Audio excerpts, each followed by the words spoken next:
Ya di sini pertama itu memang 5 hari yang lalu banjir bandang di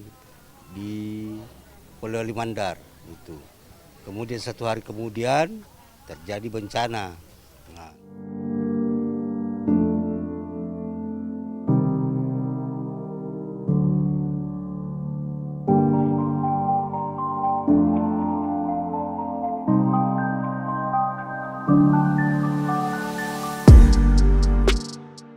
pada waktu bencana itu mungkin kira-kira jam 1 siang sore itu terjadi bencana. Skala itu 6,2 Richter ya.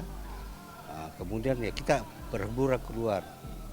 Nah, setelah itu kita mau lanjutkan lagi untuk rapat koordinasi, rapat ya, rapat apa?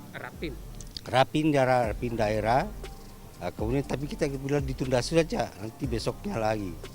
Nah, kemudian besoknya itu ya kita kembali ke masing-masing tempat. Malamnya kira-kira pukul 2 malam itu setengah 3 mungkin gempa di atas 6,2 skala Richter ya.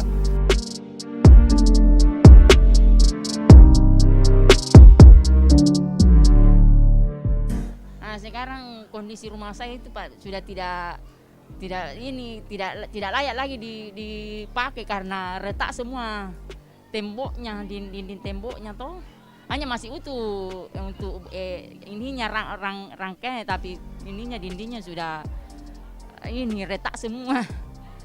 Sangat memprihatinkan Pak, ditambah lagi ada adik saya yang gagal operasi.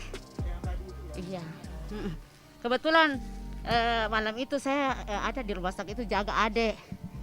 Iya, setelah kejadian gempa pertama, kami diamankan dalam masjid dengan beberapa pasien.